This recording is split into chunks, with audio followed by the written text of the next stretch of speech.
Okay, good evening, everyone. I'm sorry, I was just doing some setups. Um, Welcome to this live version of AstroPrinter.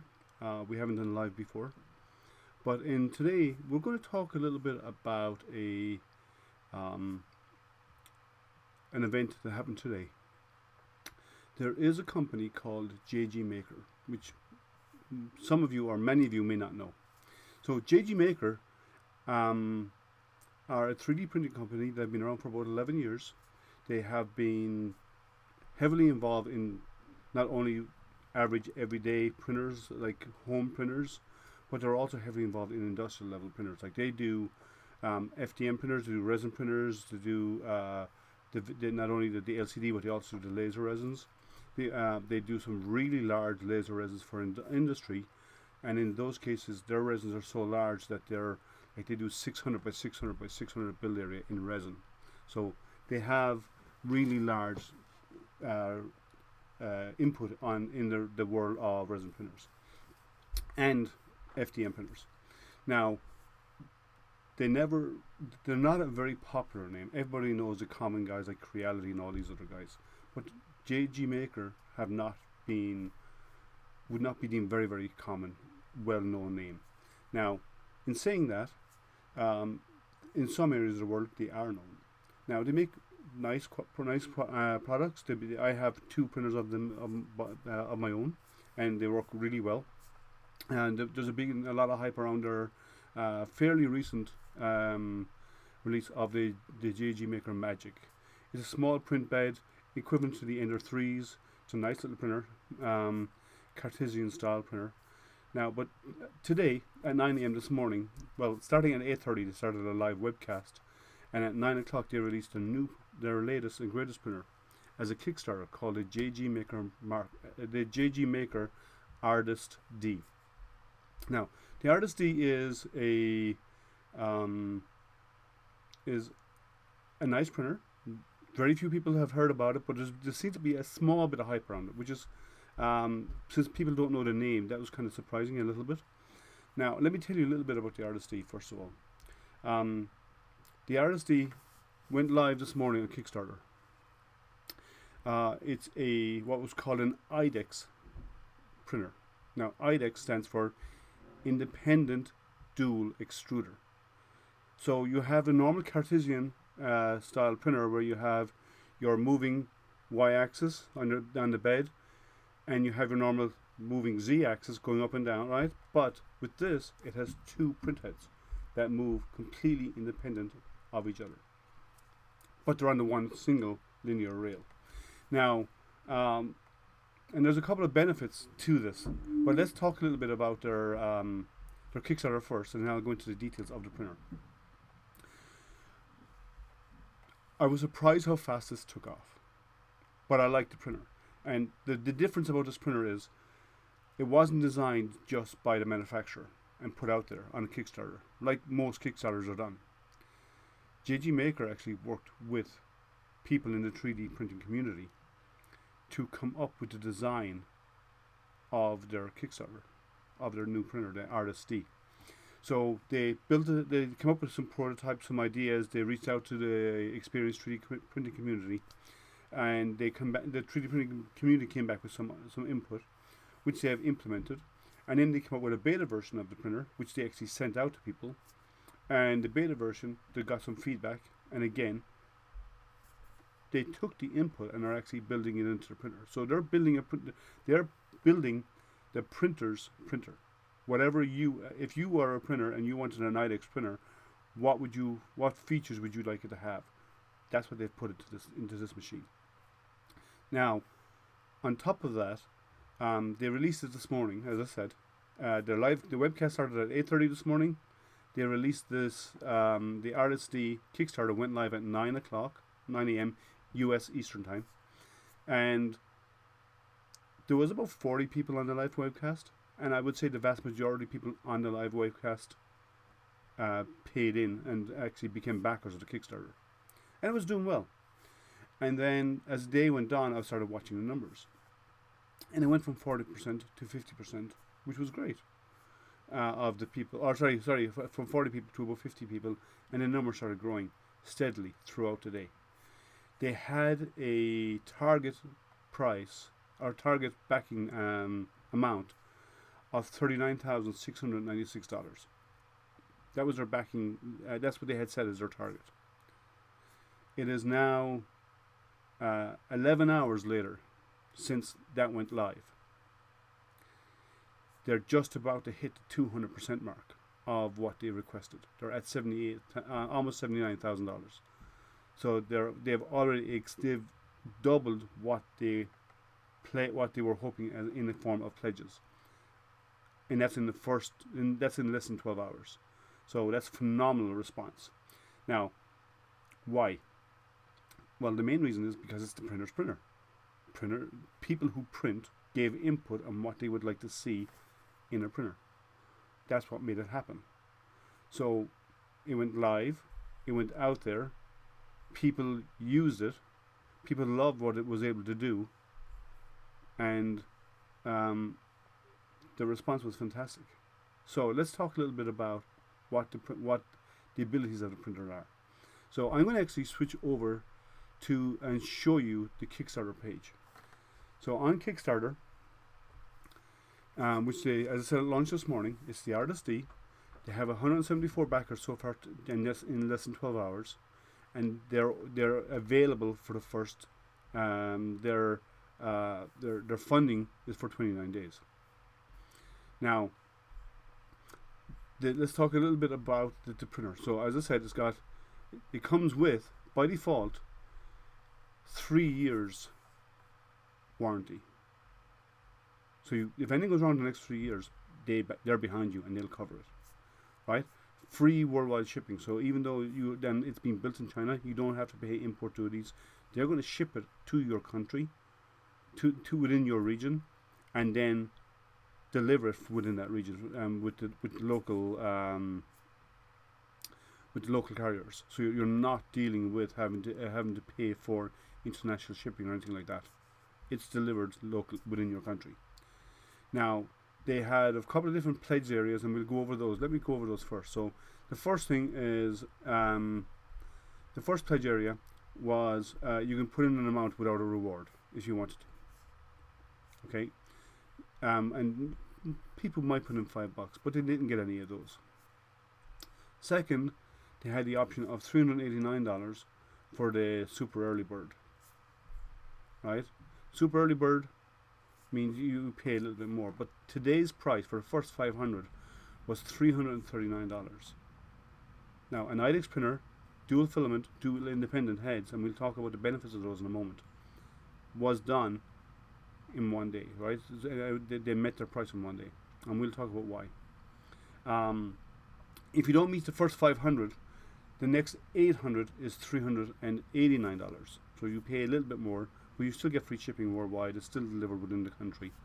That's if you don't get in for the first 500. And so far, they're only at 170.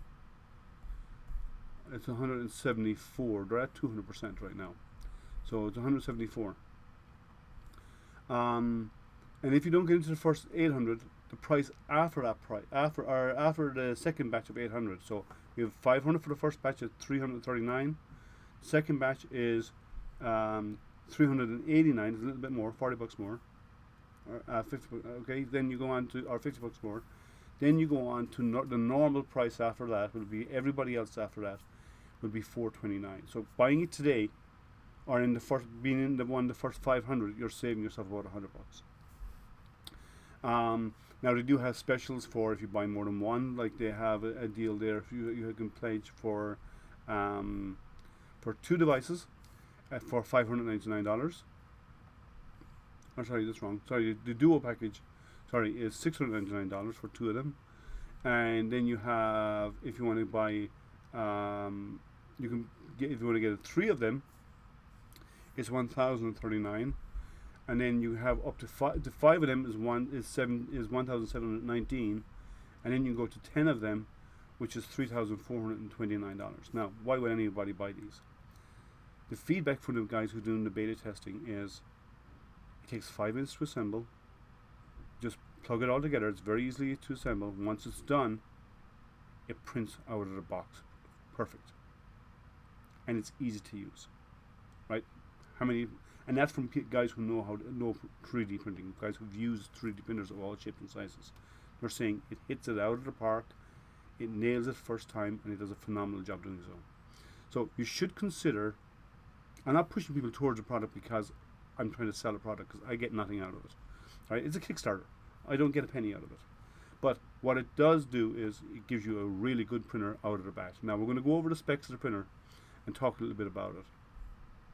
So on our Kickstarter page, here's a printer here. You have two extruders on top, and then you have two reels on top. You have filament runout sensors, and it has a dual extruders. And the IDEX machine allows 2 extruders to run independently. Now there's a few modes available for that. So the first one, obviously, is the print on the whole bed. And the whole bed would be, the full size of the bed is, let me scroll down here and I'll show you. I have an image of it here. The full size of the bed is 310 by 320 and then the Z is 350, which is a fair size print area. But in dual mode, and I explain what dual mode means in a minute, it's 111 by 310 by 350. Now, the way IDEX works, if you're having 2 filaments and you're printing one large area or whatever, once it fits in the bid area, and you have 2 colors, print head 1 will come out and print on its own. You could do single color. Mode 2 is to have both heads printing with different colors. Now, they don't have to be different colors. They can be different materials. They can be different temperatures. So you can have one printing PLA and the next one printing TPU, or one printing PLA and the next or PETG or whatever, and or ABS, and the next one printing dissolvable materials, dissolvable supports. And that's 2 modes. Okay, so you can actually, because they're independent extruders, you can set the temperature and so on the extruders, totally independent of each other. It's basically like feeding in two sets of G code, and they can operate one or the other. Now, mode 3. In mode 3, what you get is duplicate mode, where the 2 heads come out. They split the bed, which is shown here on the screen on the left hand side. They split the bed in half, which is the 111 by 310 by 350 each side, and the 2 heads copy each other. So it's one thing of G code, but both heads duplicated on each on their own half of the bed. So you can actually do 2 of the same item on the bed at the same time. So you can actually double up your production of the same item. You can have the same color, whatever you want, but double the production in the same time as it take to print 1. That's a big advantage if you're producing small items that will fit in that area.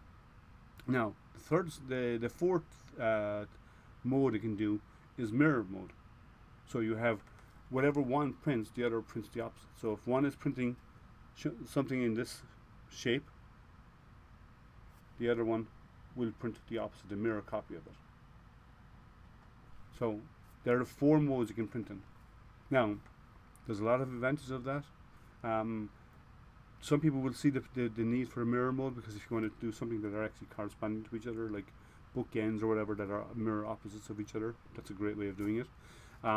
The duplication mode is a way of speeding up a production, because you're doing 2 pieces at the same time, as if it would take the same time it would take to do 1 part. And then then if you want to use a full print area and you want to print a single color, you can use 1 head, or if you want to do 2 colors, you can actually use 2 of the same material, 2 different materials. The temperature of the materials can vary. It doesn't matter, because they run independently. So one will come out, print 1, then it'll come over and park to the side, and the next one will come out and print its color, come over and park to the side, and then repeat that process over and back. The same as you do with a dual extruder. Now, the one difference here is when they park to the side, on the side edge where they let me actually make this screen bigger. On the parts of the screen on each side where they on the x-axis, there's actually what we call purge buckets. So when the head moves over to the side, it actually sits over a purge area. And that purge area that it sits over, if the nozzle is still, while the nozzle is still hot, if any of it oozes out, it falls into the purge bucket. Now, obviously oozing, we don't want stringy bits hanging off the end of a nozzle coming out to print the next time, but it won't, because at the edge of the purge bucket is a brass mesh, and the nozzle comes out and brushes through that brass mesh as it leaves, and cleans the nozzle before it goes out to print. So the nozzles clean themselves just before they're ready to be used. Okay, so you don't have to watch it and change nozzles and purge material out manually like you do if you're doing a multi-filament print with a single extruder, and you have to clean off the nozzle between them to make sure it doesn't interfere with each other. They clean themselves. Now, let's look a bit more. Let's come back up here for a moment. There's a couple of videos on the Kickstarter if you decide to go in and have a look at the Kickstarter. So it has, and each of the drives on this are direct drives. So no Bowden tubes. So you can print flexible materials, really flexible materials on this. We talked about a 4 printing mode. It's got a 32-bit silent board. The board is a Robin Pro board, is what's on it. And the steppers that it actually uses are the 2208 silent steppers. So the beta testers were saying, well, the only thing that's kind of noisy on this is the fans, because the board is silent. They're fixing it. The production starts in about a week or two, because they're reaching the number so fast, and because the production is kicking off, they have actually changed the design, and they're replacing the fans with silent fans, because that's the feedback they got, which adds to what I said earlier on about it being the printer's printer. They listened to the printer, they listened to the printing community, and they built their printer by observing and paying attention to what the people out there were asking for. Now the x-axis is the only axis that has linear rails. The Z is dual Z screws, so you don't need them there. So you have linear rails to make sure that the two heads are perfectly aligned when they move, which is important, because there's no way to adjust the height of those independently. The nozzle, we've all had to change nozzles in a printer, and it's troublesome, and it's slow, and it takes time. Not on the JGMaker. They have actually implemented a feature where you can push a button and your nozzle pops out. Let me see if I think there's a video here showing it somewhere. Yeah, they have a video. Let me play the video. It probably won't come across very well, and I'm going to mute the sound. But let me show the video. Oh, this is somebody else showing it. Let me see. He's talking about the printer a little bit. He's talking about the usual stuff. Does he go into showing the nozzle? He doesn't. Let me find somebody. There should be a video here somewhere that actually shows the nozzle being popped out. I'm sure they do. So here's the different modes. So we have a single mode, and we have a dual. This is the dual mode right here, which is printing two different colors, one color in one part and a different color infill, which will adds to your ability to print like support materials and so on, and like the dissolvable materials. Then you have duplication mode, which I touched on, which is basically copying one item to the other. So the both printheads are working independently, but they're copying what they're doing and making two parts. Then you have the mirror mode, which does a mirror copy of it, which means so it's going to be flipped around. And then you have obviously the single one, whereas everything is printed with a single printer. You can come out in and out and do single. Now, if you look here, see you have the purge bucket showing up there where the nozzle is moving in. Now, in this area here, you see you have your extruder, but over here to the left of the extruder, you see this little area that's down. I don't know if you can see my mouse, probably not, but you have a little brass area to the left of the extruder, and that's your purge bucket. So the nozzle cleans itself as it moves. You can print, as I said, you can print flexible materials. Here's how to remove the nozzle. You leave your hot end in. You just pop out the nozzle and the tubing. You switch around the nozzle and you plug the next one in. So if you want to change nozzle sizes, if you want to change your Your nozzle, because it's wearing, you want to go from one type of nozzle to another. Nozzle is as simple as a push of a button. Isn't that really nice? That's a really lovely feature. I like that. As I said, they have the nice, clean, tidy wiring. Their wiring is actually a lot of ribbon cables. Now, some people will like that, some people won't. There's probably little need to mod this type of printer, but some people will actually like the idea of having a ribbon cable where you can actually unplug if anything goes bad, you unplug a ribbon, plug in a new ribbon, and you're done.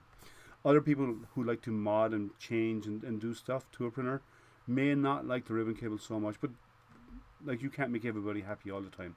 Just most of the people happy some of the time, right? So I actually like it because it's cleaner. There's less to get tangled. You don't need cable chains, like the plastic cable chains. A lot of people print to control the cabling. That's not needed. Assembly takes about 5 minutes. You put the X-axis on, put in 2 screws on each side, plug in a handful of ribbon cables. You're done. That's it. That's all that's needed. It has resume on power failure. It has thermal runaway protection. It has watch how simple it is to assemble here.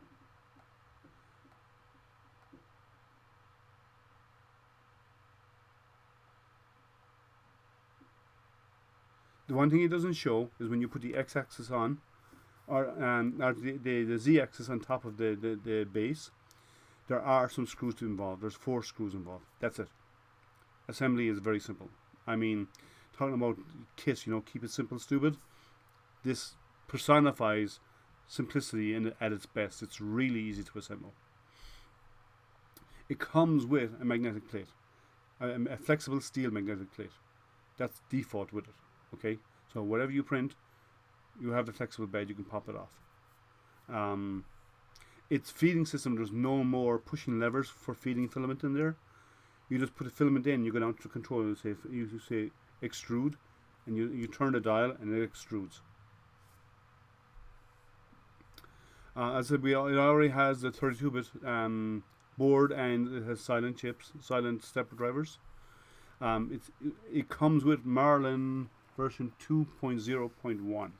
Now, some tweaks were made to the Marlin that came with it by the beta testers, and they're going to use that modified code in the actual release product. So you're not only just getting a release product, a factory installed or set up software installation, like firmware installation. The firmware is actually tweaked by coders by printers for other printers. So they've activated some features in there that weren't on there by default. So they're actually going to start using, and they're actually going to use the modified version that was modified by some of the beta testers in the actual product, which is great because they're actually listening. And you have the filament runout sensor, which I already said, and that should be a common. Like any printer that doesn't come with a runout sensor today, it's just bad design. I think it's a bad design. You have to have a filament runout sensor in any printer today. Cleaning brush. This shows you the cleaning of the nozzle in process while you're when the nozzle comes over to the purge bucket. So it comes over to the purge bucket, cleans itself. If anything oozes out while it's parked there waiting to be used, before it starts printing again, it moves out and goes through the brass brush again, and actually cleans itself off again before actually initiating a print, before actually using the material. So it's a self-cleaning head. So it's really nice. I think it's for its accuracy. It does use PTFE tubing right now as part of it with the nozzle. I'm sure someone will come out with an all metal heat break for that, an all metal hot end part for that for the nozzle. It wouldn't be surprised me like if Micro Swiss or someone came out with one overnight or within the space of a few weeks of it being released. Because of the limitations of the PTFE, it does have temperature. The temperature limitations on the nozzle goes up to 245, which is average for anything with a PTFE inside in it. The print bed goes up to, I believe, is 90 degrees, which is enough for printing most, like ABS and all the way down, which most people print anyway. Very few people will print above that. It's all in all, it has a lot of features that people have been wanting to have. Like, some of us have seen other printers to date, and those other printers have the ability to do dual extruders, or they have the Y connector where they have two filaments in, one out, one nozzle, and they have either a single nozzle where they can't mix, or I have a mixing head where they can actually mix the material as it leaves. This does not have the ability to do mixing, which I don't see as a problem, because most people don't want to blend a lot of colors anyway. Most people are going to use color 1 or color 2, because you have a multicolored part. But it doesn't have a blending option. Don't know what's going to happen in the future, but today and on release it does not have a blending option. Now, they plan to ship starting November. So if anybody's interested in in getting into this, if you go live or if you go on our Kickstarter and you're one of the first 500, you're going to get your printer probably in November. If you're in the second batch of 800, which is the 500, as I said, the first 500 is $339. The second batch of 800 is, let me just double check here again to make sure I don't lie to you and give you the right price. It is $389, and so that is the second batch. And then you have the third batch, which is the final batch, unlimited, of $429. So if you're not in the first 500, you pay a little bit more. If you're not in the next 800 after that, you pay a fair bit more. So if you're interested in this printer, and if you have any thoughts about it, I would recommend looking it up and learn a bit about it. If you have need for multiple colors, if you have need for printing dissolvable support materials, or mixing your materials, like I said, PLA, TPU, and so on, without having to pause a print, take it out. If you have a need to do multiple colors on a print, either mix it different layers, or one small little corner of your the print is, let's say, red PLA, and the rest of it is using TPU or whatever type of mix you want in there. Or you could even do a PLA outside and a TPU coating on the outside, being the outer wall being TPU, as long as you can actually merge those in a slicer. And it comes with Cura settings, which is probably the most common and most populous slicer out there. There will be plans to add to make available settings for other printers, but it comes with the setting. It will come in the documentation, the settings for Cura.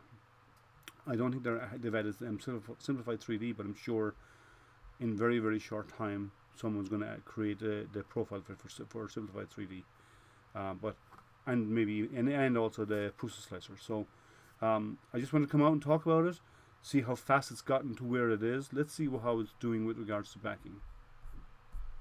Right now it's at, where am I? 177. So we've gone over 200% backing.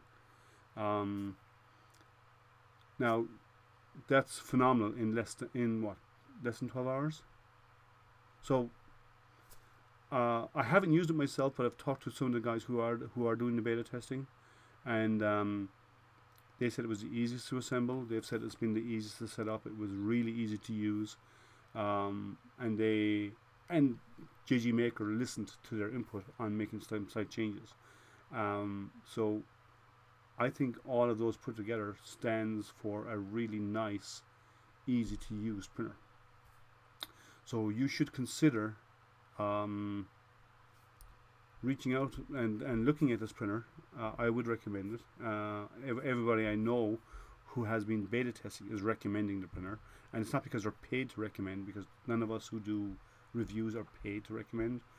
We're giving the printers, we test them, we give our honest, unbiased evaluation of the printer, and based on that, we publish reviews. Now, I haven't done a review on this printer, but other people have been doing some looking, and if you go into Kickstarter, you can watch some people's input on the printer. But the only thing that people have complained about to date, as I said, was the fans were noisier than the printer, and JGMaker have promised that they're going to replace those fans in full production with silent fans. So that printer could be sitting beside me right now. You wouldn't even hear it if it wants to when it comes to production. So it might be worthwhile. Investigate. Let me know what you think. I will later on update the description, because this is a live event. I don't have anything in the description, but I will update the description with my so click on the support first of all and subscribe below, and click on the like, because the likes actually promotes me in YouTube. It makes me show up in the searching more often. And once that's done, and you click on subscribe, you click on like, and I will also put some of my affiliate links below, and my Patreon page is also listed in there.